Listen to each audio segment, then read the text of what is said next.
Salam alaikum wa rahmatullahi wa barakatuh. Bienvenue dans ce nouveau cours. La dernière fois, on a vu qu'est-ce qu'était l'idafa, donc le moudaf et le moudaf ilay. Le moudaf ilay, celui qui possède, et le moudaf, ce qui est possédé.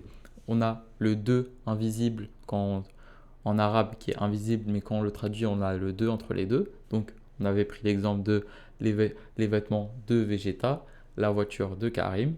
Donc, aujourd'hui, on va voir 3 tableaux. Le premier tableau, c'est des mots, dès que vous les voyez, vous savez qu'ils sont moudaf. Le deuxième tableau, c'est des mots, quand vous les voyez, le plus souvent, ils sont moudaf, donc c'est un raccourci.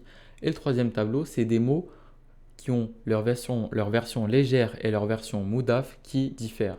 C'est-à-dire qu'un moudaf, on sait qu'il est léger. On sait qu'il est léger de base, il est obligatoirement léger. Mais la version légère de ces mots n'est pas la même que la version moudaf de ces mots. Donc c'est ce qu'on va voir tout de suite. Donc les moudaf spéciaux. Donc les mots de ce tableau sont des moudaf, mais ils ne créent pas le sens d'appartenance. On les traduira la plupart du temps sans inclure de comme dans la voiture de Karim. Par exemple, quand je dis avant le jour, là, pour le mot koblet, avant le jour, il n'y a pas de. Pourtant, koblet est bien un moudaf et le jour sera un moudaf ilay. Donc voilà.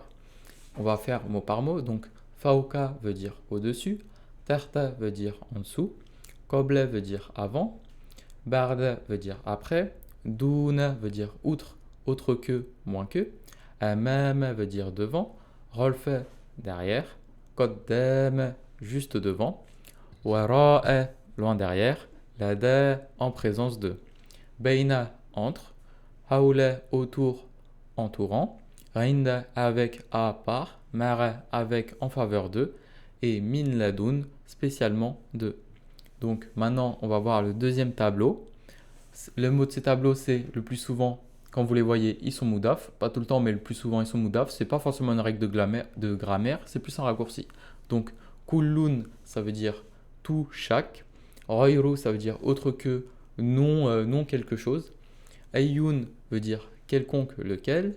Nefsu veut dire même. Bardun veut dire certains d'eux. Et mithlu veut dire comme. Maintenant, on va passer aux 5 isms spéciaux dont leur version légère diffère de leur version moudaf. Donc vous voyez, on a 5 mots. Aboun qui veut dire père, Erhoun qui veut dire frère, Hamoum qui veut dire beau-père, et Famoun qui veut dire bouche. Et ici, on a un mot qui existe que en version moudaf, qui veut dire possesseur de.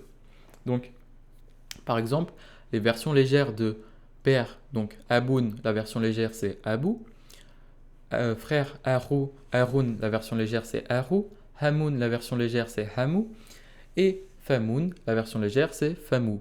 Mais pas quand ils sont moudaf. Quand ils sont moudaf, on va pas enlever le N, on va enlever le N, mais on va prolonger. Donc Aboun, quand il sera moudaf, il va être Abou s'il est Rafa, Abba s'il est Nasab, et Abi s'il est Jar.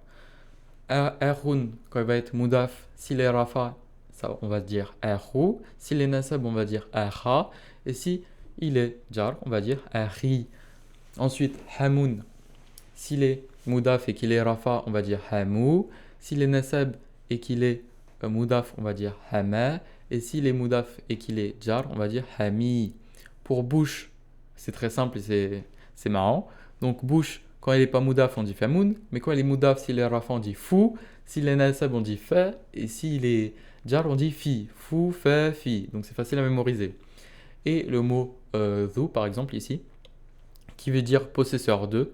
Donc quand vous voyez dhu et le mot après, ça veut dire possesseur de cette chose-là. Donc quand il est rafa et moudaf, on dit dhu. Quand il est nasab et moudaf, on dit dha. Et quand il est jar et moudaf, on dit ri. On va voir plus tard qu'il y a une version féminine pour le dhu, dhavi. C'est dhatu, dhata, dhati. Donc voilà, j'espère que vous avez bien compris. Salam alaikum wa rahmatullahi wa barakatuh.